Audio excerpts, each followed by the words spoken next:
প্রিয় শিক্ষার্থীরা, আজকে ষষ্ঠ শ্রেণীতে ক্লাস নিতে গিয়ে এই দুটি শব্দ আমরা পেয়েছি। যে দুটি শব্দ আমরা তোমার বোর্ডে দেখতে পাচ্ছ, দুটি শব্দ হচ্ছে সামটাইম এবং সামটাইমস। অনেক শিক্ষার্থীকে আমি জিজ্ঞাসা করেছি, আসলে বলো তো এই দুই শব্দটি কি এক কিনা, না হলে আসলে কি এর মধ্যে পার্থক্য আছে? অনেকেই বলতে পেরেছে, অনেকে বলতে পারে নাই।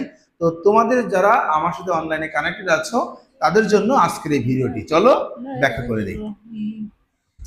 সামটাইম এটি দুটি শব্দ, মাঝখানে গ্যাপ আছে, এর অর্থ হলো কিছু সময়। আর সামটাইমস যেটি আসলে একটি শব্দ, কোনো গ্যাপ কিন্তু শব্দগুলোর মধ্যে নেই, এবং এই এসটি দ্বারা আসলে কিন্তু প্লুরাল বোঝাচ্ছে না। অনেকেই মনে করে এস বাই এস আছে, তাহলে সামটাইমস হলো বহুবচন সামটাইমের। এটা একটা ভুল ধারণা, আসলে ভিন্ন অর্থ দিচ্ছে এই দুটি শব্দ।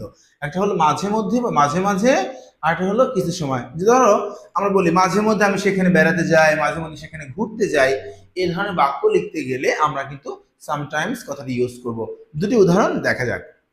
Number 1, we spend here some time.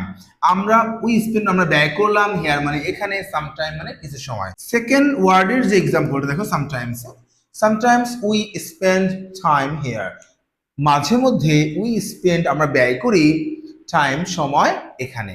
এখানে আমরা মাঝে মধ্যে সময় ব্যয় করি। তো এই ছিল আসলে সামটাইম এবং সামটাইমস এর মধ্যে পার্থক্য। আশা করি বুঝেছো। এরকম যে কোনো কনফিউশন আমাকে জানাতে পারো কমেন্টে। তোমাদের যে কোনো সহযোগিতায় আমাদের চ্যানেলের নাম গোলাপ স্যার, এই চ্যানেলটি সাবস্ক্রাইব করে পাশে থাকবে। ইনস্টাগ্রাম, টিকটক, ফেসবুক, বিভিন্ন সোশ্যাল মিডিয়াতে যারা আছো অবশ্যই ফলো করে রাখবে। পরবর্তী ভিডিও দেখার জন্য আমন্ত্রণ রইল। আসসালামু আলাইকুম।